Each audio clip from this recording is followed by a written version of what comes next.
नौगांव में सीएम शिवराज सिंह चौहान ने ली सभा। महाराजपुर विधानसभा क्षेत्र के नौगांव में मुख्यमंत्री शिवराज सिंह चौहान बीजेपी प्रत्याशी कामाख्या प्रताप सिंह के सभा को संबोधित करने पहुंचे, जहां पर बीजेपी कार्यकर्ताओं ने मुख्यमंत्री का स्वागत किया है। इसके बाद गर्ल्स स्कूल चौराहा स्थित सभा स्थल पर पहुंचे, जहां उन्होंने कन्या पूजन किया, वहीं दीप प्रज्वलित करके सभा को संबोधित किया है। शिवराज सिंह चौहान ने अपने उद्बोधन में कहा कि बहनाओं के लिए कांग्रेस ने कुछ भी नहीं किया है, बीजेपी ने बहनों का मान सम्मान बढ़ाया है।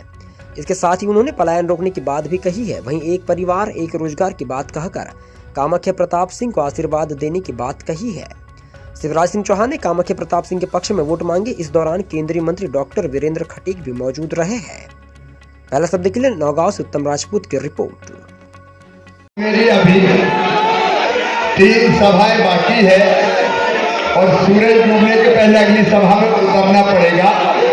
इसलिए आदरणीय वीरेंद्र जी, हमारे लोकप्रिय उम्मीदवार वही कामाख्या जी और नौगांव के मेरी बहनों, मेरे भाइयों, मेरे भांजे भांजियों, सिर झुका के आप सबको प्रणाम करता हूँ, आप सबको नमस्कार करता हूँ। थोड़ी देर नारे बंद कर दें क्योंकि समय की सीमा है। मेरी लाडली बहनों, आपको भी प्रणाम और धन्यवाद काय के लिए। अरे मैं सरकार नहीं चलाता, मैं परिवार चलाता हूँ। ये परिवार है अपना, आप सब मेरा परिवार है। नारे नहीं लगाए क्योंकि मुझे 5 मिनट ही बोलना है। बताओ, मैं आपको मुख्यमंत्री लगता हूँ कि भैया? और भांजे भांजियों को मैं तो भैया हूँ, मामा हूँ। ये अपना प्यारा परिवार है और आपकी सेवा करना मेरा धर्म है।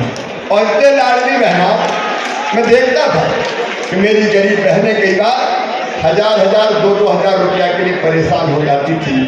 मांगने पर भी कई बार उतनी राशि नहीं। याद रखना, अगर कांग्रेस आ गई तो ना लाडली रहेगी ना बहना रहेगी। ये तभी रहेगी जब भैया और भारतीय जनता पार्टी है। ये ध्यान रखना। और इसलिए विकास के लिए, जनता के कल्याण के लिए, नौगांव को आगे बढ़ाने के लिए मेरे बहन और भाइयों, आपका आशीर्वाद मांगने आया हूँ। कामाख्या को हमने उम्मीदवार बनाया है। नौजवान है, ऊर्जावान है, दिन रात आपकी सेवा करेगा।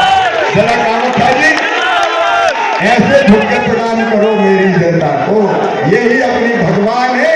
जनता ही लोकतंत्र में भगवान होती है। तो आपका आशीर्वाद विकास के कामों को और जन कल्याण के कामों को आगे बढ़ाने के लिए मामा आपसे आशीर्वाद मांगने आया है। बोलिए, आप सबका आशीर्वाद मिलेगा?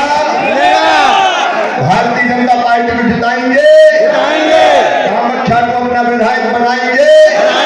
मैं कामाख्या का गारंटर बन के आया हूँ। मैं आपकी सेवा में कोई कसर नहीं छोड़ेंगे। ये विश्वास दिलाने आया हूँ। मोदी जी को अभी 1,32,00,000 बहने हैं। कितना भाग्यशाली भाई लोग। 1,32,00,000 मेरी बहनें हैं। लेकिन मेरी बहनों पहले 1000 से शुरू किया, अब 1250 पे आया। इतने थोड़ी रहने दूंगा, पैसे की जुगाड़ में लगा हूं। जैसे ही व्यवस्था होगी तो 1250 से 1500, फिर 1750, फिर 2000, फिर 2250, फिर 2500, फिर 2750 और बाद में कितने दूंगा? और बेटियों को भी 21 साल से ज्यादा की कई बेटी कहने मामा जी हम 21 में नहीं करनी शादी, हम पढ़ेंगे। तो तुम्हें भी अब 21 साल के बाद पैसा लाडली बहना का दिया जाएगा, कोई तो नहीं। और मेरे भाइयों, नहीं हो, अरे नाराज तो नहीं हो? 1000 रुपये अपने खाते में भी आ रहे हैं। क्या कोई चिंता करते हो? मैंने लाडली बहना से पूछा कि जिंदगी में कोई परिवर्तन आया? तो मैंने कह लगी भैया आजकल तो घर में बड़े ठाठ है। क्या बोले? सास भी बहुत प्रेम से बोलती, बहू रोटी में घी लगा दो। और कहीं ने बोला पतिदेव भी आजकल बड़े ढंग से बोलते हैं, गुड्डू की मम्मी कैसी हो? अब फिर आने वाले चिंता मत करो। पैसा सम्मान बढ़ाता है और पैसा आत्मविश्वास बढ़ाता है। बहनों, मैंने तुम्हारा मान